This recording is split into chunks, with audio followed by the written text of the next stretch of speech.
Fratelli e sorelle, Chers frères et sœurs, bonjour. e grazie signora rettrice Merci Madame la rectrice per le sue pour cortesi vos parole. aimables paroles. Cari studenti, sono Chers contento étudiants, je suis heureux di de vous incontrarvi rencontrer e di et ascoltare d'écouter le vostre vos riflessioni. réflexions. E queste parole Je sento sens dans ces passione mots e de la speranza, passion et de l'espérance, desidero du di giustizia, désir de justice, de la recherche de vérité. tra le questioni Parmi che voi les affrontate questions que vous abordez, mi ha colpito j'ai été frappé quella sul futuro par e celle l'angoscia. de l'avenir et de l'angoisse. Vediamo bene quanto è violento e Nous voyons arrogante bien combien le mal qui détruit l'environnement et le peuple est violent, est arrogant. Et vous l'avez bien expliqué. Il semble ne pas connaître de frein. La guerre en est l'expression la plus brutale, comme le sont aussi la corruption. Vous savez que dans un pays que je nomme pas les investissements qui permettent de gagner le plus, c'est les producteurs d'armes. Ça n'a pas de frein. La guerre est une expression brutale, comme le sont aussi la corruption et les formes modernes d'esclavage. Parfois, ces mots polluent la religion elle-même qui devient un instrument de domination.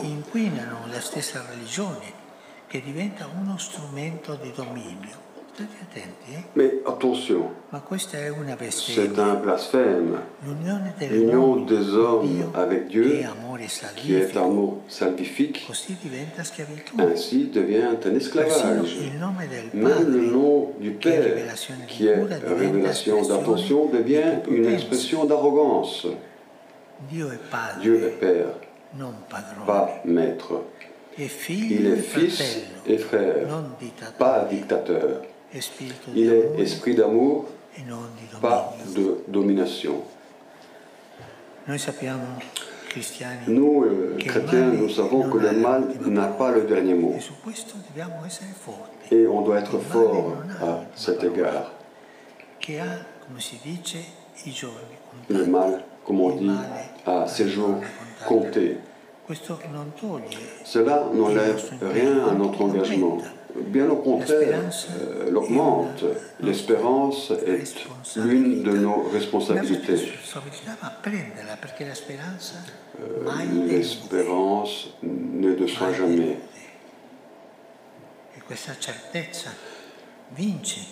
Au contraire, on pourra gagner. L'espérance jamais va vous décevoir. Riconoscenza, missione e fedeltà. Il primo atteggiamento è la riconoscenza. Tout d'abord, la reconnaissance. Parce que cette maison nous est donnée. Et le premier à en prendre soin est Dieu. Nous sommes avant tout pris en charge par Dieu qui a créé la terre, dit Isaïe, non pas comme un lieu vide, mais pour qu'elle soit habitée. Et le psaume 8e est plein d'étonnante gratitude. Avoir ton ciel, ouvrage de tes doigts, la lune et les étoiles que tu fixas. Qu'est-ce que l'homme pour que tu penses à lui, le fils d'un homme, que tu en prennes souci.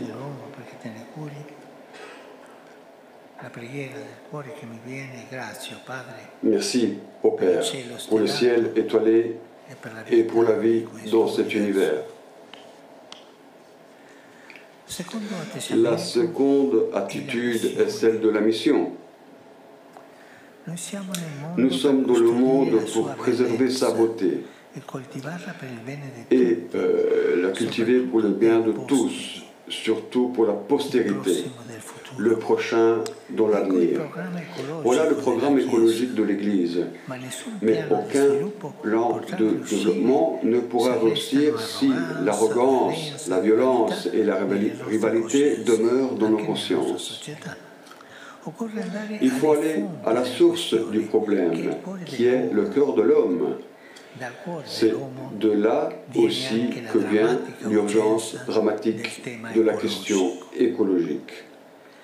De l'indifférence arrogante des puissants qui privilégient toujours l'intérêt économique, l'argent. Voilà. Je me souviens ce que ma grand-mère me disait tout le temps. Fais attention dans la vie parce que le diable rentre par tes poches. Intérêt économique.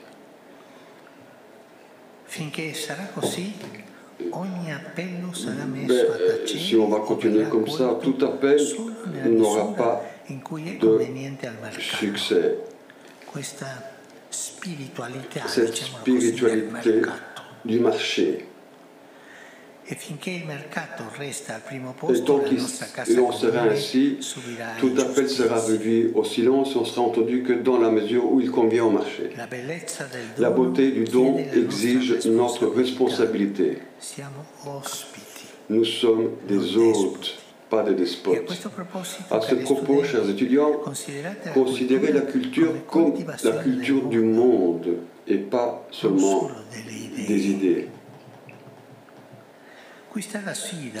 C'est là que réside le défi du développement intégral qui requiert la troisième attitude, la fidélité.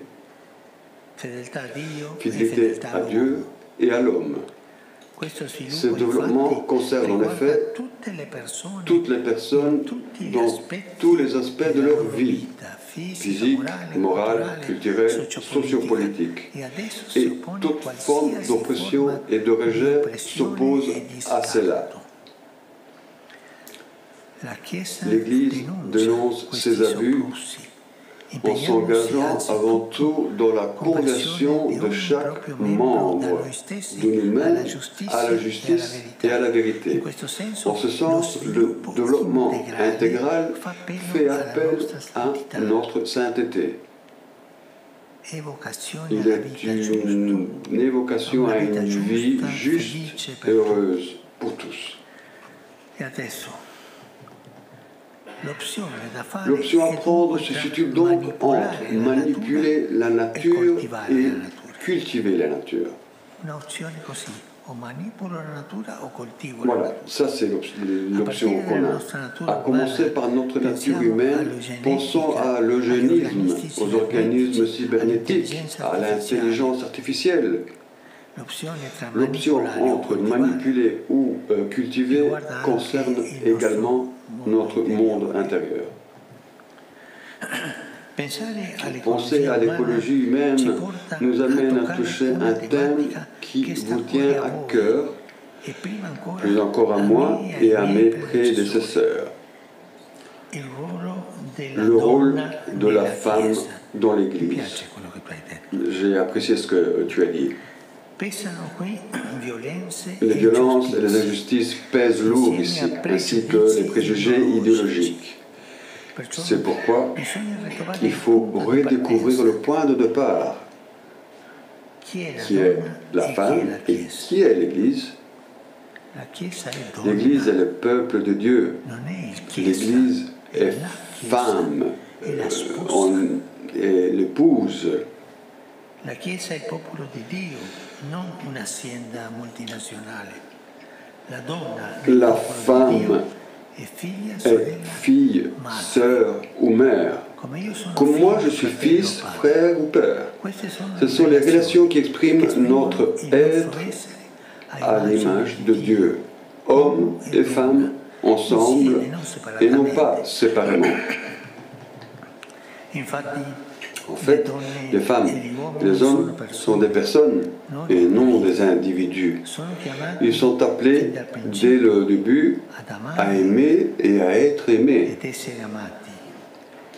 Une vocation qui est mission, d'où leur rôle dans la société et dans l'Église. Ce qui caractérise la femme, ce qui est féminin, n'est pas déterminé par le consensus ou les idéologies. Et la dignité est garantie par une loi originelle, non pas écrite sur le papier, mais dans la chair. La dignité est un bien inestimable, une qualité originelle qu'aucune loi humaine ne peut donner ou enlever. À partir de cette dignité commune et partagée, la culture chrétienne élabore de manière toujours renouvelée dans différents contextes la vocation et la mission de l'homme et de la femme et leur être mutuel dans la communion. Non pas l'un contre l'autre. Ce serait féminisme ou machisme. Et dans des revendications opposées, mais l'un pour l'autre.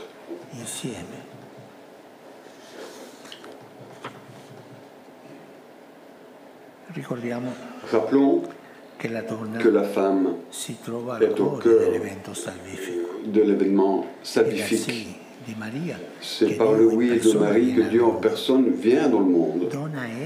La femme est accueil fécond, soin, dévouement vital. Et donc la femme est plus importante que l'homme. Mais c'est moche quand la femme veut faire l'homme. Ça reste une femme. Et ceci est très important. Nous ouvrons les yeux sur les nombreux exemples quotidiens d'amour, d'amitié au travail, de l'étude à la responsabilité sociale et ecclésiale, de la vie conjugale à la maternité, à la virginité pour le royaume de Dieu et pour le service. Et ne l'oublions pas, l'Église est femme, n'est pas homme. Vous-même, vous êtes ici pour grandir en tant que femme et en tant qu'homme. Vous êtes en marche, en formation en tant que personne. C'est pourquoi votre parcours académique comprend différents domaines. Recherche, amitié, service social, responsabilité civile et politique, expression artistique. Je pense à l'expérience que vous vivez chaque jour dans cette université catholique de Louvain. Et je partage trois aspects simples et décisifs de la formation. Comment étudier, pourquoi étudier et pour qui étudier. Comment étudier? Il n'y a pas seulement une méthode comme dans toute science, mais un style. Chacun peut cultiver le sien. En effet, l'étude est toujours un chemin vers la connaissance de soi. Mais il y a aussi un style commun qui peut être partagé dans la communauté universitaire. On étudie ensemble grâce à ceux qui ont étudié avant moi. Les professeurs, les camarades, les avancés, avec ceux qui étudient à mes côtés dans la salle des cours. La culture, comme la prise en charge de soi, implique une prise en charge mutuelle. Il n'y a pas de guerre entre étudiants ou professeurs. Il y a du dialogue. Parfois intense, mais il faut du dialogue. Et le dialogue permet de grandir. Deuxièmement, pourquoi étudier? Il y a une raison qui nous pousse et un but qui nous attire. Il faut qu'il soit bon, car c'est d'eux que dépend le sens de l'étude, la direction de notre vie. Parfois, j'étudie pour trouver tel genre de travail, mais je finis par vivre en fonction de tel autre. Nous devenons une marchandise. On ne vit pas pour travailler, mais on travaille pour vivre.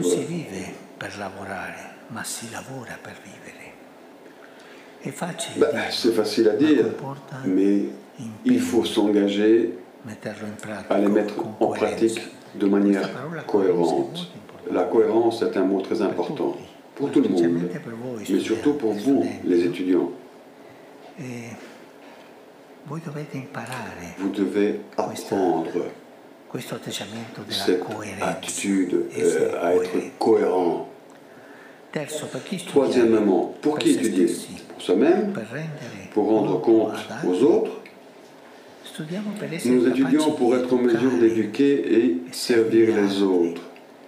Avant tout, par le service de la compétence et de l'autorité. Avant de se demander si étudier sert à quelque chose, préoccupons-nous de servir quelqu'un.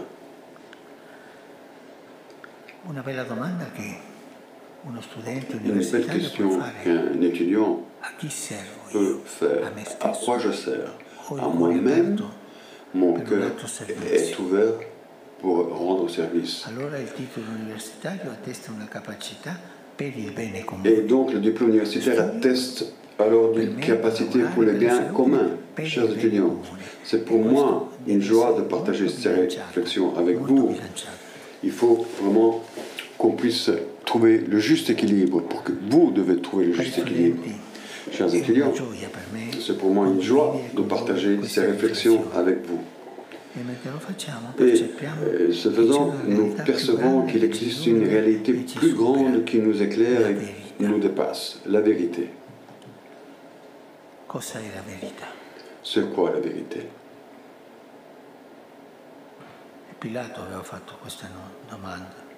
Pilate avait posé cette question. Sans la vérité, notre vie perd son sens. L'étude a un sens lorsqu'elle cherche la vérité. Et en la cherchant, elle comprend que nous sommes faits pour la trouver, avec un esprit critique. La vérité se laisse trouver, mais il faut être très critique pour pouvoir aller de l'avant. Étudier, ça a un sens seulement si on cherche la vérité. Et en la cherchant, on comprend qu'on est fait pour la trouver. La vérité se laisse trouver, elle est accueillante, elle est disponible, elle est généreuse. Si nous renonçons à chercher ensemble la vérité, l'étude devient un instrument de pouvoir, de contrôle sur les autres. Et je vous admets que je suis vraiment triste quand je trouve des universités partout dans le monde simplement pour préparer les étudiants à gagner de l'argent ou avoir de l'influence ou du pouvoir. Trop un esprit individualiste, il n'y a pas de communauté. L'alma mater, c'est la communauté universitaire. Ceci nous aide à être plus proches, à partager, à être frères.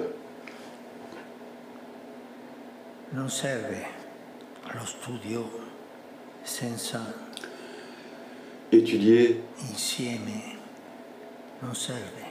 sans être ensemble, sans partager, ça ne va pas. Nous devons penser à la vérité qui nous rend libres. Chers étudiants, vous voulez la liberté? Soyez des chercheurs et des témoins de la vérité. En essayant d'être crédibles et cohérents à travers des choix quotidiens les plus simples. Ainsi, cette université devient chaque jour celle que veut être, c'est-à-dire une université catholique, et aller de l'avant. Aller de l'avant.